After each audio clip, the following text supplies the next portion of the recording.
നമ്മള് പിന്നെ വിഷമമൊക്കെ എങ്ങനെയെങ്കിലും അടിച്ചമർത്തി ഇവിടെ നിൽക്കും. പക്ഷേ നമ്മള് മാളിൽ പോകുന്നതും ഫുഡ് കഴിക്കുന്നതും ഐസ്ക്രീം കഴിക്കുന്നതും സ്വപ്നം കണ്ടിട്ടുണ്ടല്ലോ.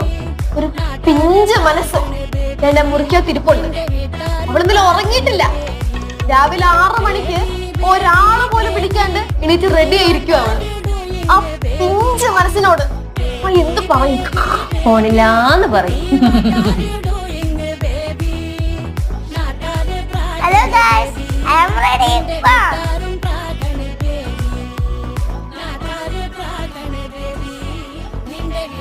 അമ്മായി, നാളെ ചിക്കൻ വാങ്ങിക്കുമ്പോഴേ നല്ല മൊരിഞ്ഞ നോക്കി വാങ്ങിക്കണേ.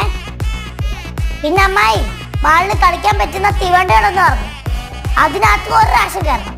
അത് കഴിഞ്ഞിട്ട് മതി ഐസ്ക്രീം. സമാധാനം പറയുന്നൊക്കെ